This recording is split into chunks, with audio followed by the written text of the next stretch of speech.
तो क्या होता है कि एसएससी सीजीएल का जो आप पेपर देते हैं उसमें बहुत सारे पोस्ट होते हैं और उसी में से एक सबसे दमदार और सबसे खूबसूरत पोस्ट है हमारा एएसओ इन एमईए। एक छोटी सी क्लिप इसके बारे में हम लोगों ने शेयर किया था और वो क्लिप जो है 2.5 लाख से ऊपर व्यूज अर्जित कर चुका है। छोटा सा क्लिप।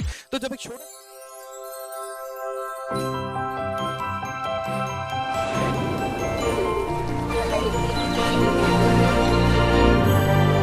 क्लिप 2.5 लाख से ऊपर का व्यूज जा सकता है, तो वहीं पर बच्चों का डिमांड था कि सर आप कंप्लीट वीडियो लेकर आओ और कंप्लीट तरीके से बताओ। ठीक है, पढ़ाई तो हम करते ही रहते हैं, साथ में कुछ ऐसा हो सके जिससे हमें काफी ज्यादा मोटिवेशन मिले, तो वो आप लोगों के हाजिर है, आप लोगों के सामने हाजिर है। मुझे पूरे 2 दिन लगे हैं इस पीपीटी को बनाने में। एक एक बात मैंने कंसल्ट की है, जो लोग ऑलरेडी फॉरेन डिपार्टमेंट में पोस्टेड हैं उनसे भी मैंने इन बातों को कंफर्म किया है कि क्या जो बात ऐसा सुनने में आता है क्या वो सही है या वो गलत है, कितनी बातें सही है कितनी बातें गलत है, क्या जो हम बात करते हैं महीने के 2 लाख 3 लाख रुपए में जो सैलरी मिलती है क्या ये बात में दम है, क्या ये कहा जाता है कि जो बच्चे हमारे जो भी लोग विदेश मंत्रालय में एमईए में पोस्टेड होते हैं उनकी जो सैलरी होती है उसके अलावा जो फायदा हो गया, जैसे मानो कि अगर मैं एमईए में हूं, ठीक है, तो मुझे ऐसा पर्क मिलता है, 5 स्टार फैसिलिटी मिलती है, हेल्थ रिसोर्सेज में बेनिफिट मिलता है कि उस पर्टिकुलर कंट्री के सबसे टॉप अस्पताल में मैं फ्री में अपनी जो है वो इलाज करा सकता हूं अपना अपने फैमिली का। मेरे जो बच्चे होंगे उस स्कूल में, मतलब जैसे मानो अगर लंदन में पोस्टिंग हुई तो लंदन के सबसे टॉप स्कूल में फ्री में ऐसी शिक्षा मिल सकती है। क्या ये बात में सत्यता है? तो बिल्कुल इन सभी बातों को लेकर जितने भी आपके मन में 50 तरह के डाउट होंगे वो सभी के सभी मैं आप लोग को क्लियर करूंगा। भाई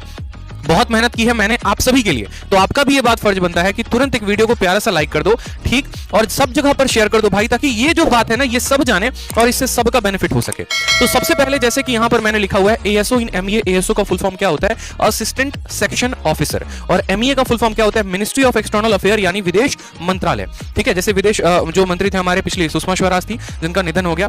ठीक है, तो इसके बारे में हमें पूरा कंप्लीट जानकारी हमें जो है वो प्राप्त मिलेगा। कंप्लीट प्रोसेस में आपको इस वीडियो में बताऊंगा कि एलिजिबिलिटी क्या होती है, पावर कितनी है, सैलरी कितनी है, हर एक बात को लेकर। उसके पहले आप इस स्लाइड को देखो।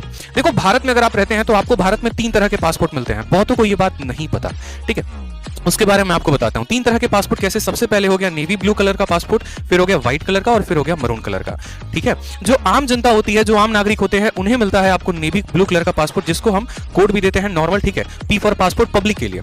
जैसे मानो कि अगर आप पासपोर्ट बनवा रहे हो, आपके पिताजी बनवा रहे हैं, आपके पड़ोसी बनवा रहा है, तो उसको नेवी ब्लू कलर का पासपोर्ट मिलेगा। उसी तरीके से व्हाइट पासपोर्ट जो है वो सभी के सभी डिप्लोमा, यहाँ पर जो भी भारत की तरफ से जाते हैं, जो रिप्रेजेंटेटिव होते हैं, जो अदर कंट्री में जाकर रिप्रेजेंट करेंगे, जैसे आप विदेश मंत्रालय में लगेंगे तो आपको व्हाइट मिलेगा। और मरून कलर का जो पासपोर्ट होता है ये डिप्लोमेटिक पासपोर्ट होता है, ये ऑफिशियल पासपोर्ट है और ये डिप्लोमेटिक पासपोर्ट। अब ये डिप्लोमेट्स कौन होते हैं? डिप्लोमेट्स वो हो गए जो भारत सरकार की तरफ से किसी और कंट्री में जाते हैं, बायलैटरल मीटिंग्स के लिए हो गए, जैसे ठीक है समझौता के लिए हो गया, मिलिट्री एक्सरसाइजेस के लिए हो गए, तो वहां पर आपको मिलता है डिप्लोमेटिक इंडियन पासपोर्ट। जैसे आपने ये भी सुना होगा कि हमारे सीआईएसएफ के कुछ जवान गए और अफगानिस्तान में जाकर वहां पर ट्रेनिंग कर रहे हैं, तो उस समय वो ब्लू कलर के पासपोर्ट से नहीं जाएंगे, व्हाइट कलर के पासपोर्ट से जाएंगे। ऑफिशियल पासपोर्ट होता है, इसीलिए साफ लिखा गया issued to individual representative Indian government, ठीक है, ऑन ऑफिशियल बिजनेसेस। और यहां पर इशू टू इंडियन डिप्लोमेट। तो भाई साहब ये बहुत पावरफुल पोस्ट होती है। एएसओ इन एमईए लगना अपने आप में एक बहुत बड़ी बात है, इसलिए मैंने यहां पर लिखा है पावरफुल पोस्ट इन एसएससी सीजीएल।